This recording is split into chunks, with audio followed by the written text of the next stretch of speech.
और देश के प्रधानमंत्री को एक संकेत करना चाहता हूं कि आपके सचिव ने, आपके विशेष सलाहकार ने आपको यह सलाह नहीं दिया कि पागल, सेना और शेर नहीं छेड़े जाते क्योंकि ये पलटवार करते हैं। 18 जनवरी 2024 को तो क्या घटना हुई थी, क्या हो गया था उस दिन? उस दिन मैं आर्मी वर्किंग पर था और रेंज में गया, टारगेट मार्क कर रहा था। पोखरण फील्ड फायरिंग रेंज में? हाँ, और मार्क करते समय वहाँ पर कुछ चार्जेस पड़े थे, वो ब्लास्ट कर गए। अच्छा। और वो ब्लास्ट होने के बाद मेरी हाथ का उंगली फट गया और वो प्रेशर। घर वालों की तो सर हर माता पिता दुखी होता है जब अपने बच्चे के साथ कुछ ऐसा होता है, तो हर परिवार दुखी है, अग्निवीर का हर परिवार दुखी है। और घर में कौन कौन है आपके? सिस्टर हैं, मम्मी है, पापा हैं और सारे। कमाने वाले आप ही थे? हाँ, मैं ही था। मेरी पेंडिंग पड़ी है। कितने महीने की तनख्वाह आपकी पेंडिंग पड़ी हुई है? वो पूरे ऐसे जोड़ के काट के जोड़ते हैं ना कि लास्ट में हम देंगे 10 लाख, वो काटते रहते हैं, तो वो भी पेंडिंग है, भी नहीं है। अच्छा। फाइटिंग आर्म के अंदर इफेक्ट करती है तो उसको सर्विसेज में तब्दील कर दिया जाता है, सर्विसेज के अंदर रीमस्टरिंग कर दी जाती है, वो रेगुलर सोल्जर्स के भी की जाती है। लेकिन अग्निवीर के लिए ये इस तरह की कोई भी पॉलिसी नहीं है, रीमस्टरिंग करनी चाहिए थी। तो पहला तो इस पॉलिसी के अंदर बहुत बड़ी खामी है। एक किसान का बेटा अग्निवीर बनता है, फौज में जाता है, सेवाएं देता है माँ भारती को, लेकिन उसी सेवा के दौरान एक प्रशिक्षण में, एक कार्यक्रम के दौरान जो है उनको चोट लगती है, एक बस्ट लगता है और उस दौरान उनका एक शरीर का जो अंग है वो भंग हो जाता है। उसके बाद उन्हें सेना से बैटल कैजुअलिटी का सर्टिफिकेट देकर बाहर का रास्ता दिखाया जाता है। लेकिन उस व्यक्ति के साथ त्रासदी ये होती है, अमरनाथ जायसवाल है वो, कि इन्हें कोई कंपनसेशन नहीं मिलता है। ये अग्निवीर है। राहुल गांधी की भागलपुर में हुई सभा में जो जीप पर चढ़कर जिस लड़के ने ये कहा कि शेर को, सेना को नहीं छेड़ना चाहिए, वो पलटकर वार करता है। तो अमरनाथ जायसवाल से बात करेंगे और साथ में हमारे साथ हैं कर्नल रोहित चौधरी जी, और इनसे हम समझेंगे कि एक्चुअली में क्या समस्याएं हैं। टेक्निकल पॉइंट्स को लेकर सर ब्रीफ करेंगे, उससे पहले हम घटना को लेकर अमरनाथ से बात करेंगे। तो अमरनाथ जी, राहुल गांधी की सभा में जब आप जीप पर चढ़ के आपने जब दहाड़ा, भावुक भी हो गए थे आप, और आपने कहा कि सेना को, शेर को छेड़ना नहीं चाहिए, पलटकर वार करता है। क्या त्रासदी हुई आपके साथ सेना में? कब आप इंडक्ट हुए, कब आप की सर्विस शुरू हुई और कब क्या रहा? मार्च 2023 से मेरी सर्विस शुरू हुई। अच्छा। और जनवरी 18 को मेरा ब्लास्ट हो गया 2024 में। मार्च 2023 आप बता रहे हैं। हाँ। तो 6 महीने की ट्रेनिंग हुई होगी आपकी। अच्छा, ट्रेनिंग कहाँ की आपने? Training Nashik road, Nashik artillery में किया आपने। किस रेजिमेंट में फिर आपको भेजा गया? 282 मीडियम रेजिमेंट। 282 मीडियम में। उसके बाद आपने बताया, क्या तारीख बताई आपने जिस दिन आपके साथ घटना हुई? 18 जनवरी 2024। 18 जनवरी 2024 को तो क्या घटना हुई थी, क्या हो गया था उस दिन? उस दिन मैं आर्मी वर्किंग पर था और रेंज में गया, टारगेट मार्क कर रहा था। पोखरण फील्ड फायरिंग रेंज में? हाँ, और मार्क करते समय वहाँ पर कुछ चार्जेस पड़े थे, वो ब्लास्ट कर गए। अच्छा। और वो ब्लास्ट होने के बाद मेरी हाथ का उंगली फट गया और वो प्रेशर।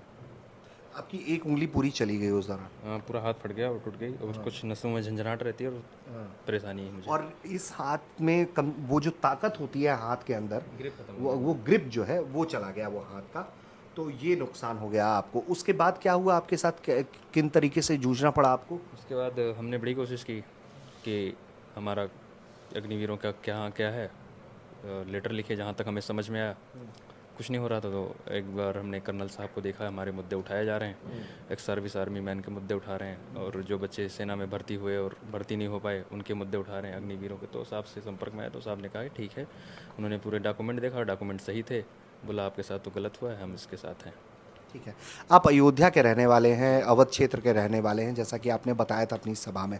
पिता आपके किसानी हैं। घर वालों का क्या कहना है? घर वालों ने कहा कि क्या ज़रूरत थी जाने की जब ये दिन देखने पड़ रहे हैं? तो घर वालों की तो सर हर माता पिता दुखी होता है जब अपने बच्चे के साथ कुछ ऐसा होता है, तो हर परिवार दुखी है, अग्निवीर का हर परिवार दुखी है। और घर में कौन कौन है आपके? सिस्टर हैं, मम्मी है, पापा हैं और सारे। कमाने वाले आप ही थे? हाँ, मैं ही था। अच्छा, तो मुझे ये बस बता दें आप अब कि कहाँ कहाँ आपने मांग की है कि आपको मुआवजा मिलना चाहिए? लेटर है मेरे पास, हाँ हाँ, इसमें डेट पड़े हुए हैं, रक्षा मंत्रालय का मोहर लगा है 15 ये जनवरी का। अच्छा 15 जनवरी का, 15 जनवरी 2025 2025 का ठीक। आपने आरएम साहब को चिट्ठी लिखी। हाँ, फिर मैंने एक लेटर लिखा उसी डेट को, हाँ। प्रधानमंत्री कार्यालय में भी लेटर दिया, पीएमओ को दिया आपने और ये chief of defence staff army अच्छा, को। आपने सीओएस को दिया आपने, हाँ सेना प्रमुख को दिया आपने। तो ये वो जो लेटर है अमरनाथ ने लिखा, तो ये एक त्रासदी इन्होंने पहले झेली और उसके बाद वो सिस्टम की मार भी झेल रहे हैं। अब कर्नल साहब से हम समझेंगे कि कर्नल साहब क्या हुआ, क्यों नहीं कंपनसेशन मिल रहा है, क्या इसके पीछे तर्क सिस्टम दे रहा है, सरकार दे रही है? देखिए, सरकार ने अभी तक कोई भी तर्क नहीं दिया और सेना ने भी कोई तर्क नहीं दिया। इस जब ये अमरनाथ जो है ये पिछले 1 साल से हमारे संपर्क में है, हमारे पास आया कि सर आप मुद्दे उठाते हो सैनिकों के, पूर्व सैनिकों को, मेरी जिम्मेदारी है। तो हमने जब इसके डॉक्यूमेंट्स देखे तो उस समय पे इसकी सिर्फ एक बैटरी कमांडर ने एक चिट्ठी दे रखी थी कि आपका बड़ा अच्छा कार्य था, आपका ये इस तरह से आपकी बैटल कैजुअलिटी हो गई है, तो आपको अब घर भेजा जाता है और जो आपके ड्यूज़ हैं वो अगले कुछ समय के अंदर अंदर जल्दी ही आपको दे दिए जाएंगे। विद इन 90 डेज आपको लिख कर दी गई है कि आपको दिए जाएंगे। हाँ, जो आपके ड्यूज़ हैं उनको 3 महीने के अंदर अंदर आपको भिजवा दिया जाएगा। तो ड्यूज क्या थे सर? देखिए, इसके जो सेना में इसने 2 साल काम किया, हर महीने 9,000 रुपया कटता हो, वो 9,000 रुपया कट के 2 साल का अगर इकट्ठा करो तो आप लगा लीजिए कि कितना हो गया, तकरीबन 2 लाख के आसपास। तो यही 2 लाख से ज़्यादा ये हो गया। तो ये भी और नहीं मिला? ये भी नहीं मिला, जो मेरी तनख्वाह भी नहीं है, ये जो मेरी पेंडिंग पड़ी है। कितने महीने की तनख्वाह आपकी पेंडिंग पड़ी हुई है? वो पूरे ऐसे जोड़ के काट के जोड़ते हैं ना कि लास्ट में हम देंगे 10 लाख, वो काटते रहते हैं, तो वो भी पेंडिंग है, भी नहीं है। अच्छा, तो इसको जो अग्निवीर की जो पॉलिसी है उसको स्टार्टिंग में जो तनख्वाह मिलती है वो 30,000 रुपया मिलती है, जिसमें से 9,000 रुपया प्रोविडेंट फंड के तौर पे कंपलसरी कटिंग है। हाथ में मिलता है सिर्फ 21,000। और ये जो 9,000 रुपया है ये इकट्ठा होके वो एंड में आपको जो ये कहते हैं कि हम 11 लाख रुपया देते हैं, तो उसमें से आधा इनकी कंट्रीब्यूशन होती है, आधा सरकार देती है। ठीक है, तो ये इसका जो कंट्रीब्यूशन था और जो सरकार का कंट्रीब्यूशन था वो अभी तक इनके पास नहीं आया। दूसरा, इनकी कुछ समय की जो तनख्वाह है वो पेंडिंग है। ये तो एक जो इसका पर्सनल चीज़ें हैं। इसके अलावा जो बैटल कैजुअलिटी का सर्टिफिकेट जिस तरह से इनको इनके कमांडर साहब ने लिखा है, ये आप देख सकते हैं, इसके अंदर लिखा है कि ये बैटल कैजुअलिटी माना जाए। Battle casualty The injury is attributed to military service The and injury recommended to is be classified as battle casualty. at battle. तो बैटल कैजुअलिटी का क्या अर्थ है सर यहाँ पे? अब हाँ, अब बैटल कैजुअलिटी सर्टिफिकेट इसका 2 महीने पहले आया है, जिसको अमूमन 3 महीने से ज़्यादा नहीं लगने चाहिए। इसको तकरीबन 1 साल बाद ये बैटल कैजुअलिटी, तो ये बैटल कैजुअलिटी सर्टिफिकेट है। इस बैटल कैजुअलिटी सर्टिफिकेट से जो इसके जो कॉम्पनसेशन है, जो बैटल कैजुअलिटी को कॉम्पनसेशन देनी चाहिए वो इसको मिलना चाहिए। पहली चीज़ क्या बनता है सर? रेगुलर सोल्जर्स के लिए, बैटल कैजुअलिटी के लिए इसको इंश्योरेंस मिलनी चाहिए, इसको एक्सरेशिया अमाउंट मिलना चाहिए, आर्मी बेनेवोलेंट फंड से मिलना चाहिए, और जो इसके अलावा और भी हमारे कई AGIF है उससे इंश्योरेंस का मिलना चाहिए। स्टेट गवर्नमेंट की तरफ से भी बैटल कैजुअलिटी में कुछ मिलता है? तो वो बताता हूँ मैं आपको। ये सेंट्रल गवर्नमेंट जो है इस प्रोविज़न के ज़रिए ये सब चीज़ें इनको मिलनी चाहिए। अगर इन सब को कैलकुलेट करें तो इसको 1 करोड़ के आसपास सरकार की तरफ से मिलना चाहिए कॉम्पनसेशन। लेकिन अनफॉर्चुनेटली जो अग्निवीर हैं उनकी जो पॉलिसी बनाई गई है उसके अंदर बैटल कैजुअलिटी अगर कोई हो जाता है तो 20% से नीचे बैटल कैजुअलिटी की परसेंटेज दी जाती है, तो उसमें उसको कुछ नहीं दिया जाता। 20% से ऊपर के बारे में तो लिखा हुआ है कि आपको ये चीज़ मिलेगी, लेकिन 20% से नीचे नहीं। अच्छा, तो ये अमरनाथ की थी 15% बैटल कैजुअलिटी दी गई जो उस डॉक्टर ने दिया है। जिस ये है जो डॉक्टर की असेसमेंट रिपोर्ट है 15%। जिस इंडेक्स फिंगर के जाने की वजह से एक आदमी की जिंदगी अस्त व्यस्त हो गई, जिसका जो देश का सैनिक होने के बाद उसको बेरोजगार कर दिया गया है, इसी फिंगर से सर हम फायर भी करते हैं। इसी फिंगर से फायर करते हैं। तो ये फाइटिंग आर्म में से इनको रीमस्टरिंग कर दी जाती है इन सर्विसेज। जैसे आमतौर पर जब 20% से कम की कैजुअलिटी 20%, 30%, 40% उनके ऊपर भी कर दिया जाता है। हमारे बहुत सारे ऐसे लोग हैं जो 50% तक के भी डिसेबल्ड सोल्जर्स हैं। मैं 50% डिसेबल्ड, ठीक है। तो मैं अपनी 28 साल की नौकरी करके आया हूँ। तो ऐसे ही बहुत सारे लोग हैं जो डिसेबल्ड सोल्जर्स हैं। वो डिसेबिलिटी अगर उनकी फाइटिंग आर्म के अंदर इफेक्ट करती है तो उसको सर्विसेज में तब्दील कर दिया जाता है, सर्विसेज के अंदर रीमस्टरिंग कर दी जाती है। वो रेगुलर सोल्जर्स के भी की जाती है। लेकिन अग्निवीर के लिए ये इस तरह की कोई भी पॉलिसी नहीं है। रीमस्टरिंग करनी चाहिए थी। तो पहला तो इस पॉलिसी के अंदर बहुत बड़ी खामी है, इस पॉलिसी को रीवर्क करने की ज़रूरत है। दूसरी चीज़, अगर 15% बैटल कैजुअलिटी है तो इसका मतलब ये 85% फिट है।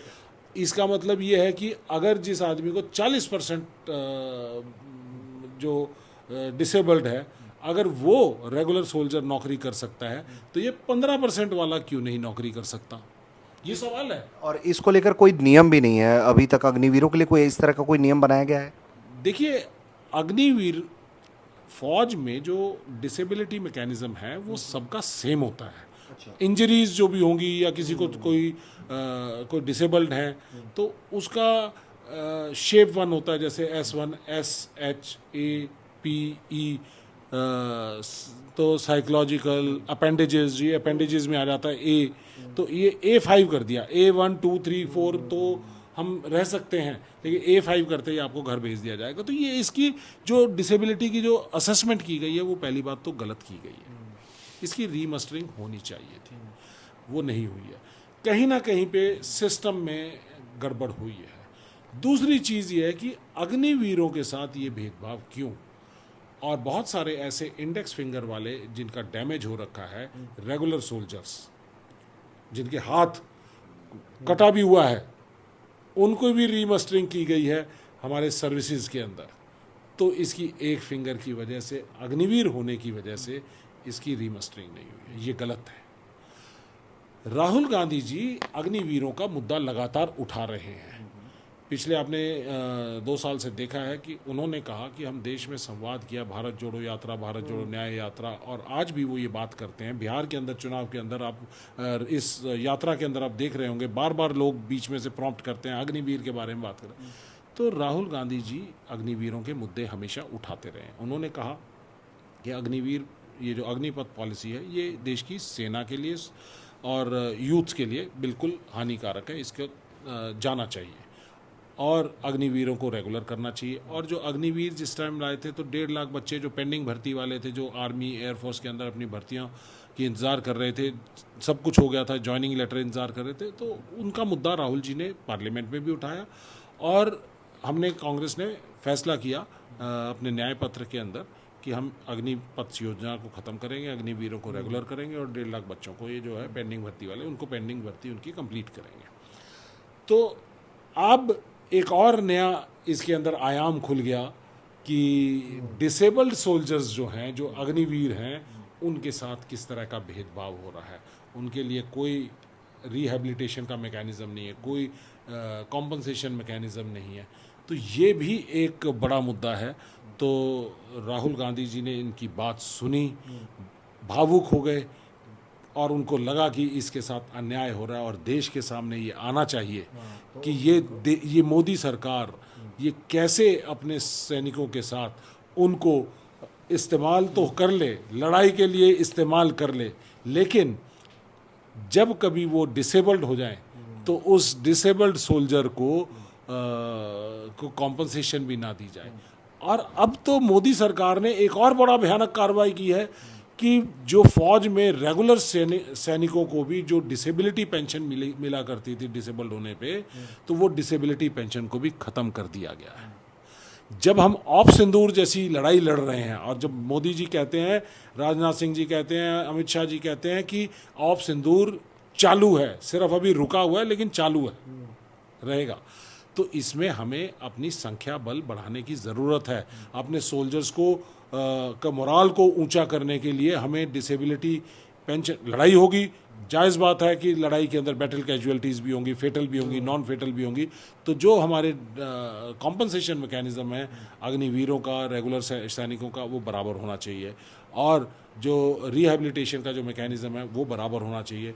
डिसेबल्ड सोल्जर्स हैं, उनकी डिसेबिलिटी पेंशन जो है वो दोबारा से बहाल की जानी चाहिए, और डिसेबिलिटी पेंशन इनकम टैक्स के दायरे में नहीं आती थी, तो अब इन्होंने इनकम, नया एक्ट जो लेके आए हैं उसके अंदर इनकम टैक्स के दायरे के अंदर आ रही है, तो इसको दोबारा से, इसको रीवर्क करके, इसको दोबारा से जैसे पहले से चला आ रहा था वैसे होना चाहिए।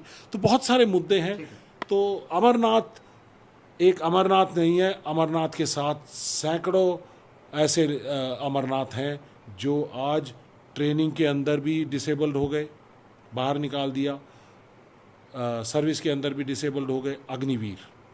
और अग्निवीर जो हैं वो डिसेबल्ड जैसे ही हो जाते हैं तो उनको बाहर निकाल दिया जाता है, लेकिन अगर ट्रेनिंग के दौरान हमारा रेगुलर सैनिक अगर उसको 28 दिन से ज़्यादा किसी बीमारी की वजह से या इंजरी की वजह से उसका पीरियड एक्सटेंड, वो हॉस्पिटलाइजेशन हो जाता है, तो उसको अगले बैच में ले लिया जाता है। 6 महीने उसको सीनियरिटी डाउन करके अगले बैच के साथ उसकी ट्रेनिंग पूरी कराई जाती है, लेकिन इनको तो घर भेज दिया जाता है। ये गलत है, इनके साथ भेदभाव हो रहा है। तो इस भेदभाव को उठाने के लिए राहुल गांधी जी ने इनके साथ बातचीत की। मैं धन्यवाद देता हूँ कि उन्होंने अपने सैनिकों के बारे में आवाज़ उठाते रहते हैं और आइंदा भी उठाते रहेंगे। बहुत बहुत। तो अमरनाथ, एक आखिरी सवाल आपसे फिर कि राहुल गांधी से कोई उम्मीद आपको, उन्होंने मंच दिया आपको लगता है कि आपकी आवाज़ सुनने के बाद और भी इस तरह के अग्निवीर सामने आएंगे जो राहुल गांधी से कहेंगे कि उनका मांग को उठाया जाए ताकि सरकार पर किसी तरीके का दबाव आए और आप लोगों की मांग पूरी हो? जी बिल्कुल। राहुल गांधी ने निजी मुलाकात जब आपसे की होगी यहाँ मंच देने से पहले, उन्होंने कुछ कहा, विस्तार से सुना, आपको कितना टाइम दिया, किस तरह से कोई बात भी कही आपसे उन्होंने? वो मिले और साहब ने जो बताया वो काफ़ी दुखी हुए, बोले कि ये तो गलत है, आप इसे देश के सामने लेकर आओ। और उसके बाद आपको मंच दिया गया। आपने सोचा कभी आपको देश का नेता प्रतिपक्ष इस तरह से एक अपनी सभा में, सार्वजनिक सभा में, बिना किसी खास ब्रीफिंग के आपको हाथ में माइक पकड़ा देगा? ये बहुत बड़ी हिम्मत की बात है। अगर हिम्मत की बात है, अगर मैं सिपाही नहीं हूँ या फिर नहीं हो तो कोई ऐसी चीज़ नहीं, और निडर आदमी है। देख रहा हूँ कि लाखों करोड़ों की भीड़ है, फिर भी लोग धक्के खा रहे हैं, आपस में शरीर टच हो रहा है, सिक्योरिटी है लेकिन इतनी संख्या है, उसके बाद भी वो निडर होकर अगर चल रहे हैं तो बहुत हिम्मत की बात है। राहुल गांधी ने मंच दिया, बहुत बड़ी एक चीज़। तो एक आखिर में जो आपने वो लाइन दोहराई थी, अगर आप हमारे लिए भी दोहरा दें, हमारे दर्शकों के लिए भी, जो आपने कहा था। नहीं, सेना सच में वो ताकत रखती है। और आप बताओ जो इन्होंने इस्तेमाल भी की, बताओ अच्छी तरह से, दिल खोल के बताओ। आपने कहा था वो मतलब ऐसा था कि एक सेना पागल और शेर नहीं छेड़े जाते क्योंकि ये पलटवार करते हैं। सर, ये सोच कर आए थे आप या दिल से निकल गया बस? ये जो मैं कुछ सोच कर नहीं आया था, मेरे मतलब 1 साल से मैं इस चीज़ को झेल रहा हूँ, महसूस कर रहा हूँ, और मैंने जो वहाँ पर महसूस किया, मुझे लगा, मैंने बोल दिया। ठीक है। तो ये सुना आपने कि किस तरीके से इनके साथ एक चुनौती आन खड़ी है जहां इनके पास कोई कंपनसेशन नहीं है, और कांग्रेस की तरफ से लगातार मांग उठाई जा रही है कि इनकी मांग को सुना जाए, अग्निवीरों के साथ इंसाफ किया जाए। क्योंकि राहुल गांधी लगातार ये बात कहते रहे हैं कि वो पावर में आएंगे तो अग्निवीर स्कीम जो है वो रोल बैक करेंगे, वो जो बार बार कह रहे हैं, और रेगुलराइज करेंगे सभी जवानों को। तो अभी तो वो दूरी जो है उसे तय करना बड़ा वक्त लगेगा, लेकिन फिलहाल जिस तरह से अग्निवीर का मामला फिर राहुल गांधी ने अपनी वोटर अधिकार यात्रा के दौरान उठाकर गरमा दिया है इसे, तो हमने आपको अमरनाथ जायसवाल को सुनाया जिनकी चर्चा पूरे देश में हो रही है, उनके साथ क्या नाइंसाफ़ी हुई है ये हमने आपके सामने बात रखी। ऋषिराज,